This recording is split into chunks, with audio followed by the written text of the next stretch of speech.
Guys, yun, share ko lang kung paano ako maglagay ng grasa sa sa torque drive yan, Gumamit ako ng ng high temp na grasa. So yan, lalagyan yan sa yung nail na API nail na torque drive yan sa gilid. Tapos sa kabila din, sa gilid niya. Yan. Female na torque drive to guys, sa high temp yung grasa. Pero pwede rin naman yung hindi high temp. Yan. Tapos, after nyan guys, punasan natin yung mga excess. Yan, pare sa kabila. Yan. Okay, after nyan guys, ilagay na natin siya sa male na torque drive. Ayan, mas maganda guys kung kung high temp na lang yung grasa na gamitin natin. Tapos, yan, nakita yung may kanal dyan. May mga lalagyan natin yan guys. Yan. Pagkalagay natin ng ganyan guys, ikutin natin ng ganyan para para mapunta sa loob yung grasa. Ayun Ganyan, ikot-ikutin lang. Tapos lagyan pa natin yung ibang kanal na ganyan. Tatlo kasi yan Hindi nagpe-play yung pin niya yan. Ikutin ulit natin. Yan, after natin yan, itapatan natin doon sa malagayan ng mga pin niya. May 3 pin kasi yan guys. Tapatan natin doon sa may mga butas. Ayan, lagay natin yung mga pin. Yun Yan, 3 yan guys.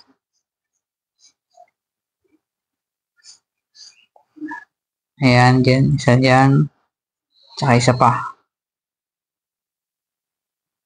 Dyan. Ayan, after natin may lagay, or yan, lagyan muna natin yon. Tapos lagay natin yung pin. Tapos after natin may lagay yung pin na yan guys, pupunuin natin ngayon ng grasa yung mga yan yung 3 kanal niya na yan. Ayan. Puno dapat yan guys. Ayan, sa kabila din. Okay? Okay, after nyan guys, pag napuno na natin,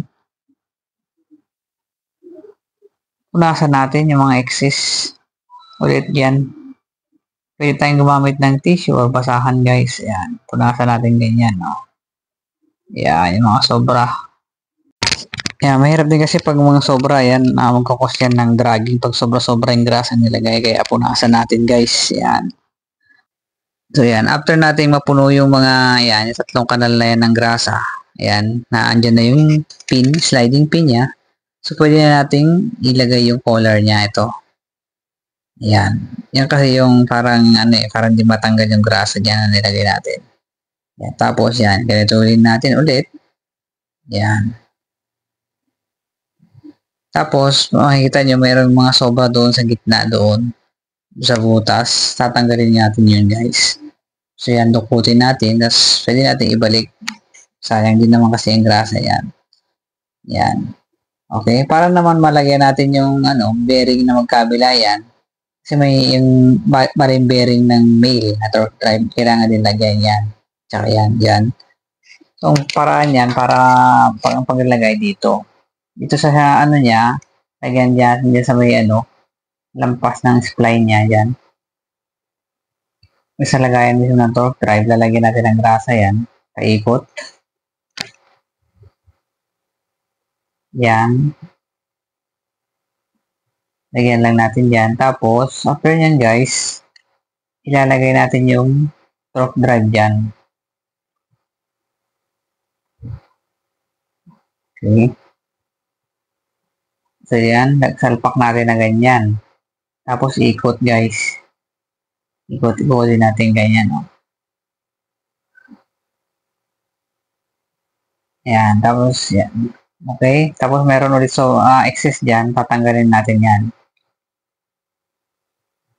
Pagka parang nakukulangan pa kayo guys sa grasa, so pwedeng ulitin nyo lang yung ulit.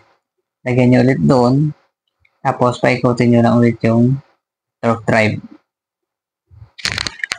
Yan, pagka napunasan natin yung mga excess dyan sa torque drive, punasan din natin yung mga sobra ng grasa dyan dito sa may shaft ng O, yung mismong lagayan ng torque drive guys. Yan. Alisin natin yan.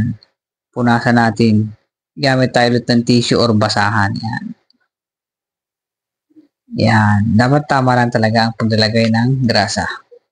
Okay? Masama kasi pag nasobrahan. Ganun lang guys. Thank you.